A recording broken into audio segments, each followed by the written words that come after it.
पानी नहीं मिलता तो पौधा विकसित नहीं होता। पानी नहीं मिलता तो पौधा विकसित नहीं होता। पेट्रोल नहीं मिलता तो गाड़ी नहीं चलती।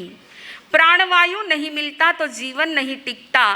प्रेरणा और प्रोत्साहन नहीं मिलता तो जीवन अच्छे मार्ग पर नहीं चलता और गलत से दूर नहीं हटता।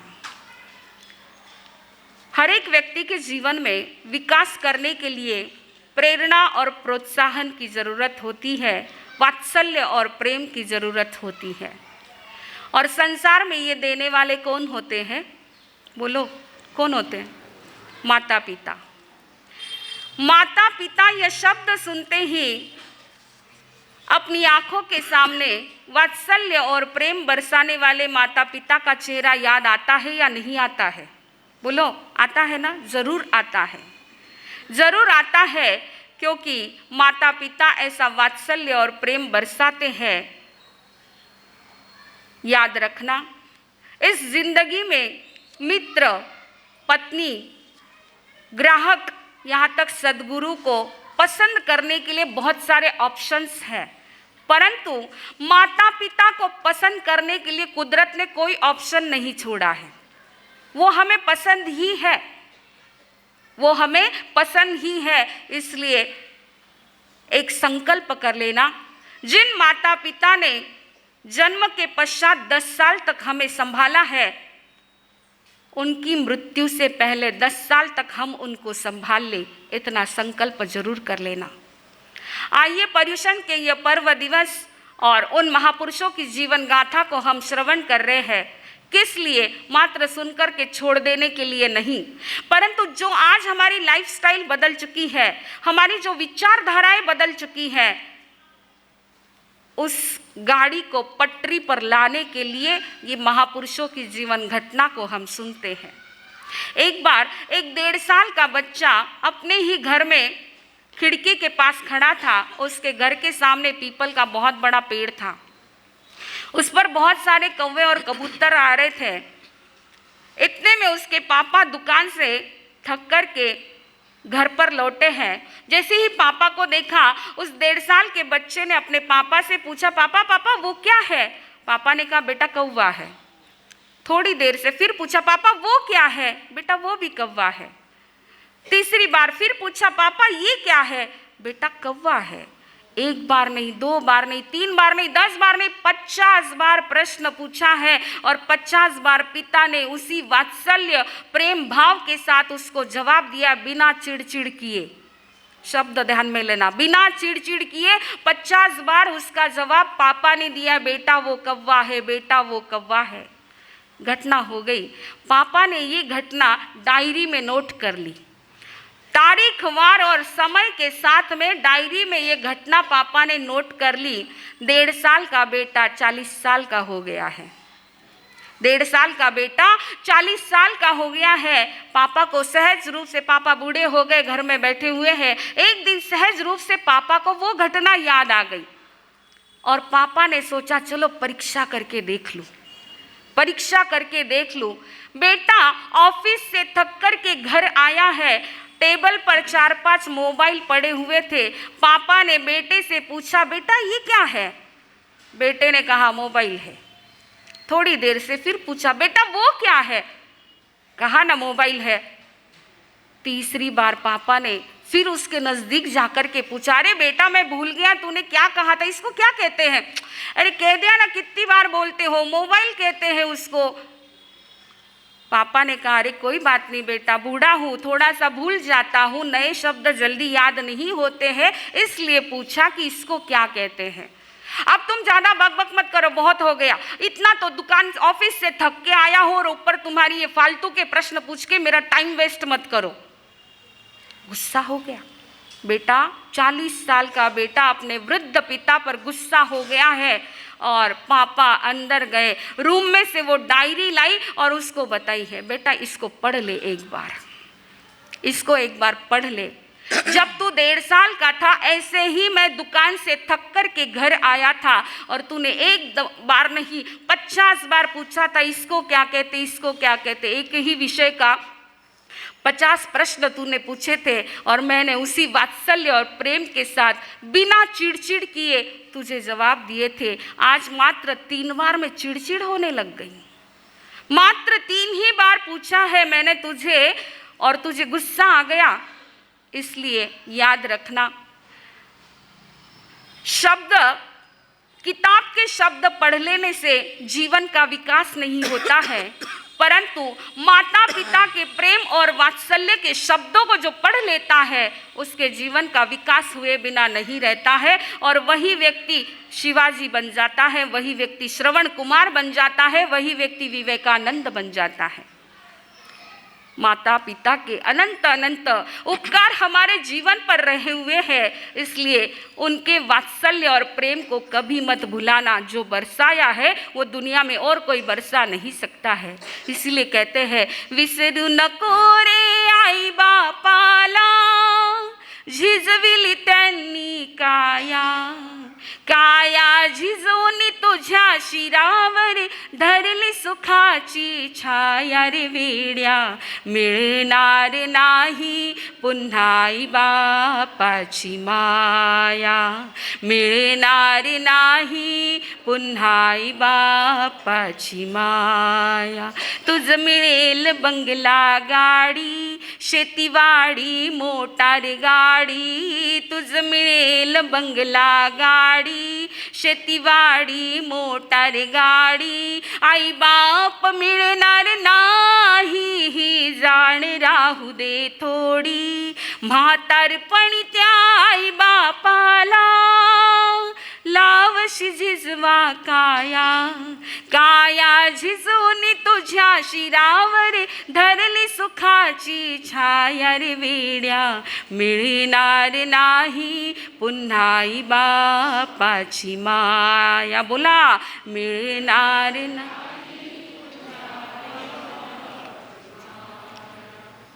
संसार में ऐसा वात्सल्य, फ्री में वात्सल्य और प्रेम बरसाने वाले माँ बाप के अलावा और कोई मिल नहीं सकता है। यही आदर्श रखा है कृष्ण वासुदेव ने। हमारी घटना चल रही है, आइए चलते हैं द्वारिका नगरी में। कल जहाँ आपने सुना देवकी महारानी अपने महल में आकर के उदास बैठी हुई है, मन में उदासी है कि मैंने 7 पुत्रों को जन्म दिया लेकिन एक का भी बालपन नहीं देखा है, और कृष्ण भी आता है तो 6 महीने के बाद आता है। ऐसा क्या कारण था कि कृष्ण अपनी खुद की माँ की सुखसाता पूछने के लिए 6 महीने के बाद आता था? तो 3 खंड का राज्य चलाना है, इसलिए राजकाज में व्यस्त थे, इसलिए माता की साता पूछने को नहीं आते थे, ऐसी बात नहीं है। कृष्ण को एक नहीं 72,000 माताएं थी। उनके पिता वसुदेव को 72,000 पत्नियां थी, और हर एक माँ की पूछपरछ करने के लिए, हर एक माँ के चरण वंदन करने के लिए क्रम से कृष्ण पहुँचते थे, और उस क्रम में देवकी महारानी का नंबर 6 महीने के बाद आता था। ऐसे कृष्ण वासुदेव नहा धो करके अलंकारों से विभूषित होकर के माता देवकी के पास आते हैं, चरण वंदन करते हैं और आशीर्वाद के हाथ बरस रहे हैं, लेकिन चेहरे पर उदासी है।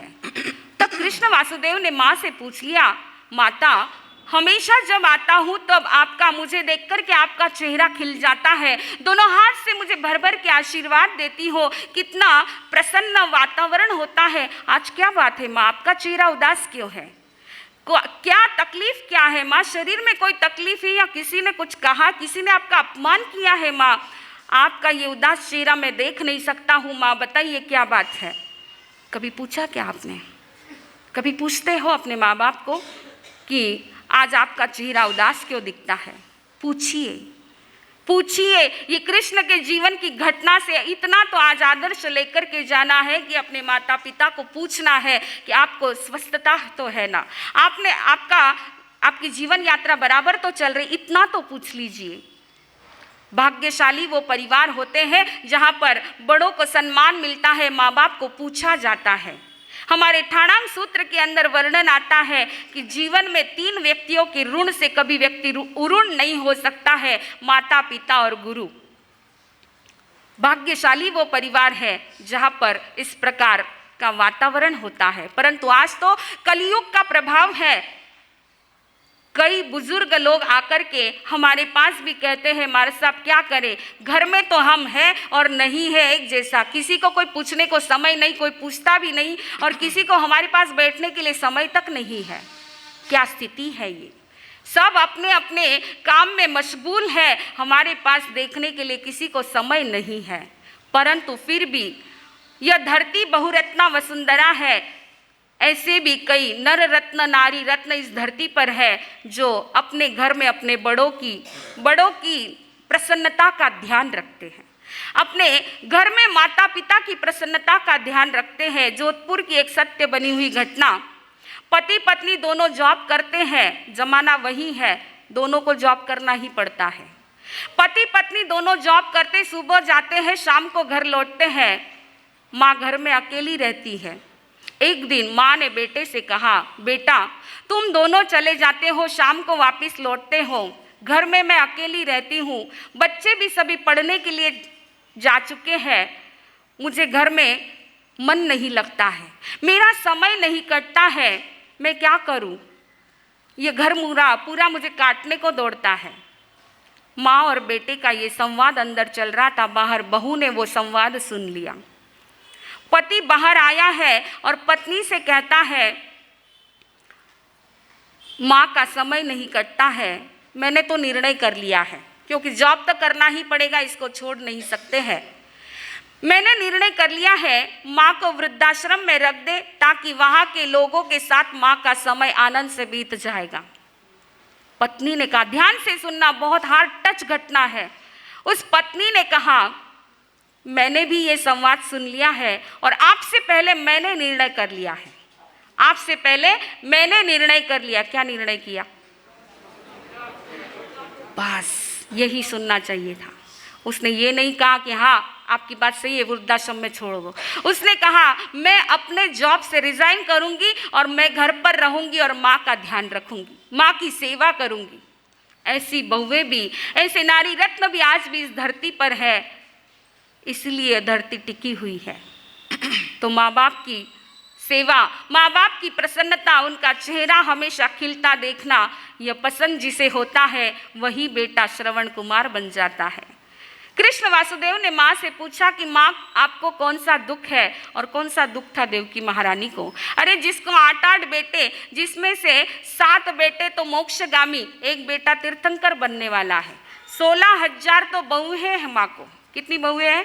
16,000 बहुएं हैं, 60,000 पोते, 40,000 पोतियां, 50 लाख पड़पोते,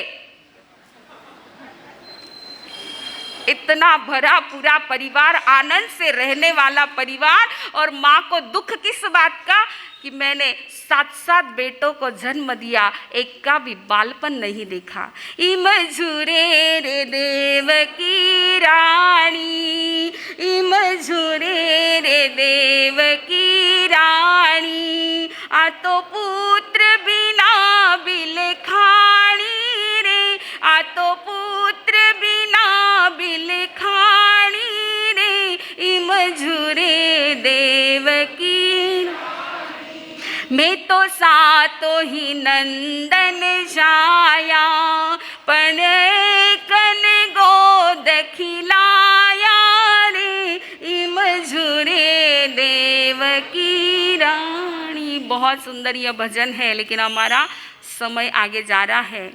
महारानी देवकी की यह बात सुनकर के कृष्ण कहते हैं, माता आप चिंता मत करो, मैं कोई ऐसा कार्य करूँगा कि जिससे मेरे एक लघु सहोदर भ्राता का जन्म होगा और आपके सारे मनोरथ पूर्ण होंगे। माँ का आशीर्वाद लेकर के कृष्ण सीधे वहाँ से निकले हैं और तुरंत पौषधशाला में पहुँच गए हैं। पौषधशाला में तेले तप की आराधना कर करके श्री कृष्ण बैठे हैं और हरिण गमेशी देव की आराधना कर रहे हैं। देखिए वर्णन ऐसा आता है कि वासुदेव जो भी होते हैं वो आत्मनिर्जरा के लिए एक नौकारसी तप भी नहीं कर सकते हैं, परंतु भौतिक वस्तुओं की प्राप्ति के लिए कठोर से कठोर साधना वो कर सकते हैं। ऐसी एकाग्रता के साथ मात्र एक तेला किया और देव प्रसन्न हो गया। एक तेला किया और देव प्रसन्न हो गया। परंतु वो तेला भी कैसा था। पूज्यवर बड़े महाराज साहब फरमाते कि इतनी स्थिरता के साथ जाप कर रहे हैं, आराधना कर रहे हैं कि कहते हैं उनके जांग के ऊपर मोतियों का स्वस्तिक निकाल दे, सच्चे मोतियों का स्वस्तिक निकाल दे तो एक भी मोती 3 दिन में हिलेगा नहीं। इतनी स्थिरता होती है। इतनी स्थिरता के साथ वो जाप और आराधना करते हैं, तभी देवता प्रसन्न होते हैं, ऐसे नहीं होते हैं। नवकार मंत्र का जाप कर रहे हैं ना, ऐसी स्थिरता लेकर के आओ और ऐसा जाप करो। तो हिरण्यगमेशी देव प्रकट हुए हैं, हाथ जोड़ कर के पूछा, देवानुप्रिय आपने मेरा स्मरण क्यों किया, आपका क्या मनोरथ है। तब कृष्ण वासुदेव हाथ जोड़कर के हिरण्यगमेशी देव से कहते हैं, देवानुप्रिय मेरे एक लघु सहोदर भ्राता का जन्म हो, यही मेरी इच्छा है, यही मेरी इच्छा है। तब हिरण्यगमेशी देवता ने कहा, हे देवानुप्रिय अभी अभी कुछ समय के पश्चात देवलोक का एक दिव्य देवता अपनी वहाँ की आयु पूर्ण करके तुम्हारे लघु सहोदर भ्राता के रूप में जन्म लेगा। बाल्य अवस्था पूर्ण होते ही जैसे ही यौवन अवस्था में पदार्पण करेगा, वह अरिष्टनेमी भगवान के चरणों में दीक्षित हो जाएगा। इस प्रकार यह भविष्यवाणी 1 बार 2 बार 3 बार कहते हुए हिरण्यगमेशी देव जिस दिशा से आए थे उस दिशा में लौट गए हैं। कृष्ण ने अपना पौषध पारा है और पचकान पार करके सीधे कहाँ पहुँचे हैं, महारानी देवकी के कक्ष में पहुँचे हैं।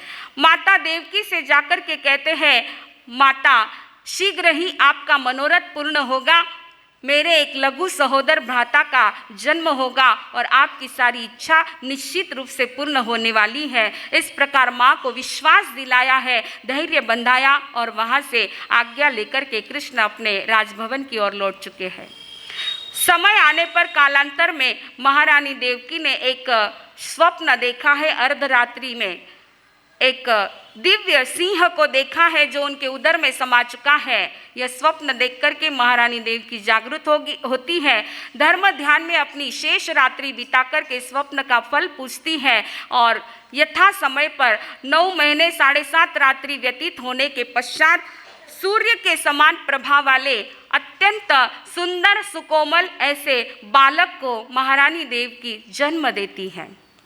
माता और पिता उस समय में घोषणा करते हैं कि यह बालक गज के तालू के समान अत्यंत कोमल है, अत्यंत सुकोमल है, इसलिए इसका नाम हम गज सुकुमाल रखेंगे। उनका नाम गज सुकुमाल रखा है। चारों तरफ बधाइयाँ बांटी गई है, पूरा राजभवन सजाया गया है। 8 दिन तक यह पुत्र उत्सव मनाया जाता है, नामकरण आदि सारी विधि होती है। अब तो माँ के सारे मनोरथ पूर्ण हो रहे हैं। बालक का बचपन जो देखना है सारा आनंद माँ लेती है। गज सुकुमाल भी उतना ही आनंद देते हैं। करते करते कलाचार्य के पास पढ़ाई वगैरह की है और यौवन अवस्था में पदार्पण कर रहे हैं। 16 वर्ष की उम्र गज सुकुमाल की होती है और उस समय तीर्थंकर परमात्मा 22वें तीर्थंकर भगवान अरहत अरिष्टनेमी का पदार्पण द्वारिका नगरी के बाहर उद्यान में होता है। श्री कृष्ण को पता चलता है कि तीर्थंकर परमात्मा का पदार्पण हुआ है। यह शुभ सूचना सुनते ही श्री कृष्ण प्रभु के दर्शन के लिए तैयार होते हैं।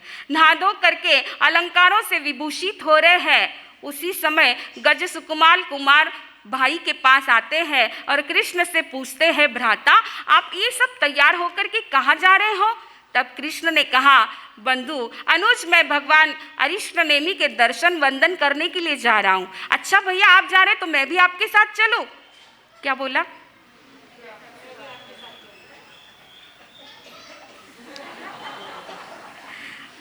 घरे कदी सब पूछ ले ना, मैं भी थारा साथी आऊँ कई, हाँ कई क्यों तू घरे बैठ संभाल में जाए नहीं आऊँ, ऐसा मत करना। कृष्ण ने कहा, आहा स्वयं देवाणु पिया, कल से प्रैक्टिस तो हो ही गई होगी आपकी।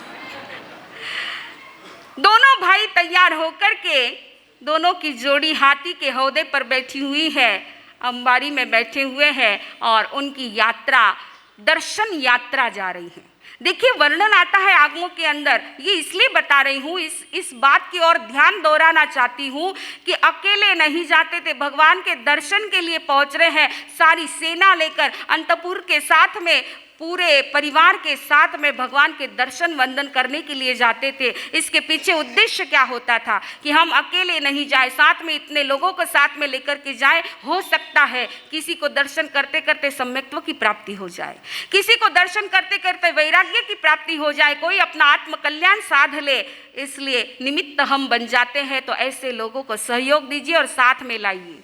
साथ में जैसे पिकनिक के लिए अकेले नहीं जाते, 2-4 नहीं जाते, घना सारा गोला करने जाओ, है ना, तो ऐसे ही भगवान के दर्शन के लिए, साधु संतों के दर्शन के लिए जाते हैं, अकेले मत जाइए, सबको साथ लेकर के जाइए। हो सकता है किसी की आत्मा जागृत हो जाए, आप निमित्त बन जाए, तो आपके भी अशुभ की निर्जरा हो सकती है। तो ऐसे चतुरंगिणी सेना के साथ कृष्ण वासुदेव अपने भाई गजसुकमाल को लेकर के भगवान के दर्शन के लिए जा रहे हैं। द्वारिका की दोराहे तोराहे चौराहे सारे रास्तों से राजमार्ग से होकर के जा रहे हैं। और उसी नगरी में सोमिल नाम का ब्राह्मण रहता था, जिसकी पत्नी का नाम था सोमश्री, उनकी पुत्री का नाम था सोमा। यह सोमा भी यौवन अवस्था को प्राप्त हुई थी। नहा धो करके अलंकारों से विभूषित होकर के अपनी सारी सखी सहेलियां दासियों के साथ राजमार्ग के ऊपर सोने की गेंद से खेल रही थी। दृश्य थोड़ा सा आंखों के सामने लाइए, वह द्वारिका नगरी का राजमार्ग, और उस राजमार्ग यानी सुमसाम रास्ता नहीं है, चारों तरफ भीड़ है। ऐसी भीड़ में उस राजमार्ग के ऊपर वह कन्या अपनी सहेलियों के साथ, दासियों के साथ सोने की गेंद से खेल रही है, ब्राह्मण की बेटी है। यानी सोचिए उस समय का हमारा भारत कितना समृद्धशाली भारत था कि एक ब्राह्मण की बच्ची, और वो भी सोने की बॉल से, वो भी रास्ते पे चौराहे पर खेलती है। कितनी सुरक्षितता और कितनी समृद्धि इस भारत में थी। कृष्ण की दृष्टि पड़ गई उस सोमा कन्या के ऊपर। उसके रूप और लावण्य को देखकर के कृष्ण आश्चर्यचकित हो गए। उन्होंने सेवक से पूछा, ये कन्या कौन है? तब सेवक ने बता दिया कि महाराज ये सोमिल ब्राह्मण की कन्या है, सोमा है। तब कृष्ण ने सेवक से कहा, आदेश दे दिया, जाओ सोमिल ब्राह्मण से कहो इस कन्या की याचना करो, और यदि वो हाँ कह दे तो इस कन्याओं के अंतपुर में रख दो, यह गजसुकमाल की भार्या होगी, यह गजसुकमाल की पत्नी होगी, इस प्रकार याचना करो। कृष्ण का आदेश पाकर के सेवक सोमिल ब्राह्मण के वहाँ जाते हैं और सोमिल ब्राह्मण से सारी घटना बताते हैं कि इस प्रकार कृष्ण वासुदेव ने आपकी कन्या की याचना की है। सुनते ही सोमिल ब्राह्मण तो आनंदित हो जाता है, प्रसन्न हो जाता है। अहो भाग्य है मेरी कन्या के कि जो राजघराने में उसको मांग आई है, उसने सहर्ष स्वीकृति दे दी है और कन्याओं के अंतपुर में भेजा है। कन्याओं के अंतपुर में भेजना यानी क्या होता था कि वो जो कन्याएं होती है उनको राजघराने के रीति रिवाज सिखाने के लिए पहले वहां पर उनको रखा जाता था। सारे राजघराने के रीति रिवाज उनको सिखाए जाते थे और उसके बाद में विवाह होता था। इस प्रकार सोमा को राजकन्या के अंतपुर में रख दिया है और दोनों भाइयों की दर्शन यात्रा पहुंच रही है भगवान अरिष्टनेमि के समोसरण में। दोनों भाई कृष्ण वासुदेव और गजसुकमाल दोनों के दोनों प्रभु के चरणों में पहुंचते हैं, वंदन नमन करते हैं और देशना श्रवण करने के लिए बैठे हैं।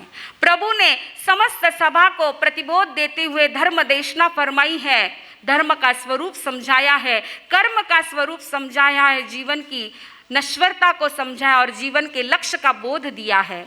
यह सब सुनकर के देशना पूर्ण होने के पश्चात कृष्ण वासुदेव तो अपने सारे सैन्यों के साथ, अपने परिजनों के साथ पुनः अपनी राजमहल की ओर लौट चुके हैं, लेकिन गजसुकमाल वहीं बैठे हुए हैं।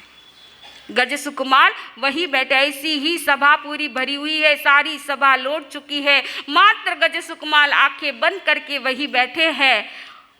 भीतर में चिंतन शुरू हो चुका है, भगवान की बातें, भगवान की देशना, एक एक शब्द, एक एक अक्षर भीतर में दिल तक पहुंच गया है, मन तक पहुंच गया, दिल तक पहुंच गया और भीतर में इतना गहरा पहुंच गया है कि वहीं पर निर्णय कर चुके हैं।